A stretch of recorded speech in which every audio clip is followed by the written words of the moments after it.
Hey, welcome to my channel. This video is a VOD review I did with one of my students. If you would like to get a VOD review for free, just go into the description of this video so we can get one started. Any rank, any role. I would love to help.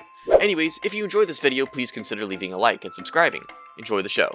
Let's just talk about this one thing in lane. Your lane was pretty good. I didn't have any problem with it. I felt like you were doing things pretty well, and you played aggressively when you should have, and not aggressively when you shouldn't have. But there's just this one moment where it's just a little bit of a wave management thing, and just creating a plan.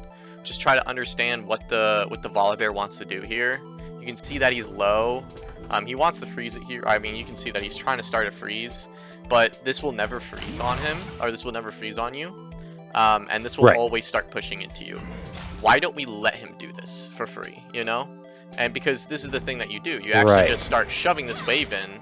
And if we really just think about this, if Volibear has to shove this wave, let's let him do it and then kill him over here, you know? Because he has to. If he doesn't shove this wave, he has to TP or back in TP, and that's what he has to take. Give him a free shove so he can farm more. You did get the kill in the end of this, but this would just be better than just trying to force it into him, you know? It's just better to let it push into you, so the only option he has is backing and TPing. I'm basically skipping all the way to the late game because there wasn't really anything, like no mistakes that were generally in the mid game. I felt like you were going to where you're supposed to. You understood that you're strong and you could do a lot of fights. But then in the late game, we started becoming a little too aggressive and showing our ego too much. And we're just taking these small little mistakes, but they cost us a lot.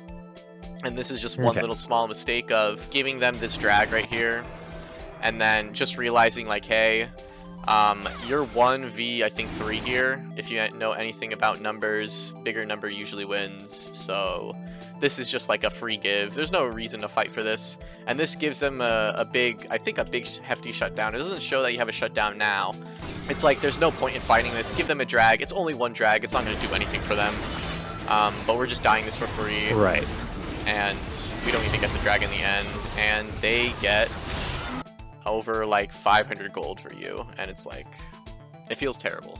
Right. So yeah, there's no point for going for this. When you're going, make sure you just don't show your ego, and also just try to play for fights that are in your number favor. So if you have 3 people versus 2, or if you have 4 people versus 3, or 5v3, whatever, just make sure you have more numbers than them, because that will most likely end up winning in a fight. That's how you want to play League, so you can get some free kills, basically. Yeah, I suppose 3v1, because I figure at this point I'm pretty comfortable to take 2v1s. 3v1's definitely too much, but should I just not try to force that, or not try to force it? If it happens, if like you're getting chased down by 2 people in lane, you know, you have either one option: try to get away or fight them. And sometimes fighting them is really good for Gwen. But I'm just saying, if you have an option of taking this, don't take a numbers disadvantage for you. You know, just don't take it. You know, because there's no reason to. It's more likely you will lose because they have more numbers. Let's move on to another. Actually, this is not something. I feel like this is just a bad death. You had the option to escape here, and I think you probably just wanted to fight this, but you had a great opportunity to get away from these 2, but you just kept pushing for it. Like right here, they're finally catching up to you, and you didn't choose to take this E over the wall, and then you just got caught, and now you're pretty much dead. It's a free escape, I feel like. But that's a small little mistake. It's nothing like... Yeah, that just comes with playing the game. I don't feel like there's nothing I can do to help you with this.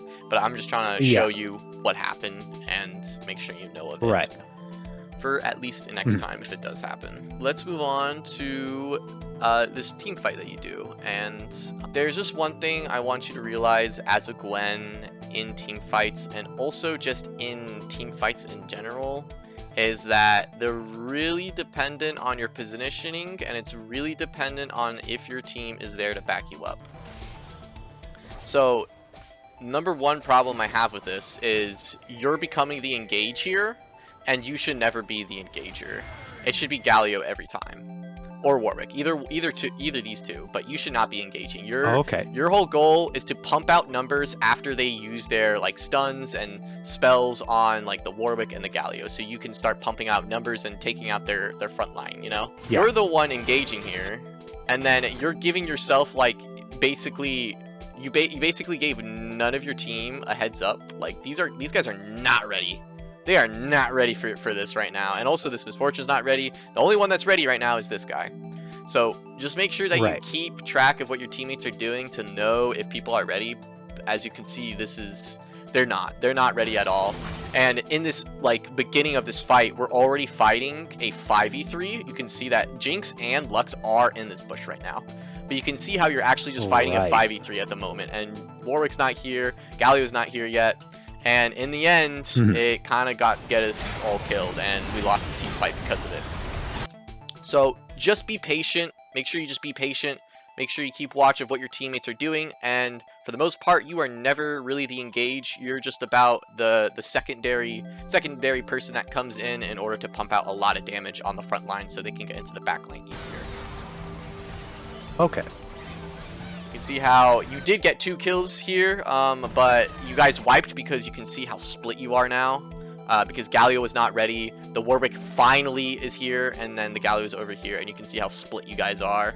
And it just it's an easy wipe for them. Super easy wipe. Yeah. It's like this. Gwen doesn't have any like CC. She only has damaging tools. Her whole thing is damage, and then she has her W, which can basically negate damage from any of the front line that's trying to attack you. But that doesn't matter. Like, your damage doesn't matter if you get CC locked or if you become the engage.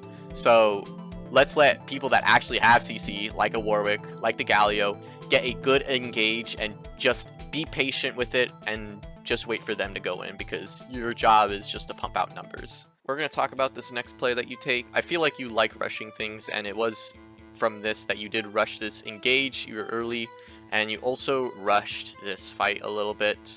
I just feel like you need to slow it down, pay attention to your ability cooldowns, and see what you can do with your ability cooldowns. I think, yeah, we head towards this top side fight, and towards the end of it is where I have the problem. I think it was... That W is fine, because you're dodging whatever ult and you're going on the Volibear. This is okay. The problem that I had was just not being patient here. You have 5 seconds left on your W, and you know if you have your W up, you can for sure kill this Lux, you know? Because you know if you W her spells, she is a sitting duck and you kill her every single time. But we just got a little bit too impatient, and we went in, and then we're CC'd lock, and then we're just basically dead, you know? So we can just take a little bit more time, just be a little bit more patient, look at your cooldowns to see if you have some time, because you have some time to walk back even more, because they're just chasing you. You know what? Take your time, you know? They're chasing you, so you can wait for your cooldowns and make sure you can maybe come out on top on this fight, you know? But let's talk about this split push that you took. And have you watched my video about split pushing? I have not watched that one. Okay.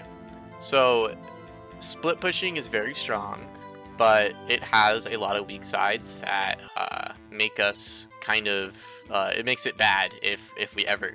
The biggest problem with split pushing is if you die, your team is fighting a 4v5 for, like, basically a minute. And if you don't get anything with your death, then it was not worth it, you know? And we're going to see in this play that you just basically... weren't watching your map, someone hit this cone, you didn't see it. You always are able to see that when people are hitting those. You can also see that the talent's here, and you just basically get yourself killed here because you're getting collapsed on. And it's very easy to negate this from happening if you're just paying attention to these simple rules when you start a split push and when you're doing a split push. Rule number 1 is... where are the enemies? Or, like, at least not a rule, but questions we should ask. Where's enemies? That's rule number 1, or question number 1. Where are the enemies? We have no idea. They might be in the bot side because they're doing all this stuff. We did see the Talon later, but that's question number 1. Number 2, is my team, is there pressure on the other sides of the map? So is anyone else adding pressure? No, our team is not adding pressure. So this kind of just makes it so we're doing the only pressure on the map and causing everyone else to come to us. And we're just pretty much saying, hi, I'm here, come kill me, you know? Because your team's not doing anything here. And number 3 is an objective up, and if you have TP, but we're not... I guess we can't talk about the TP, but it's like, is there an OBJ up? And the OBJ that is coming up is the dragon. So splitting on the bot side might be the best move.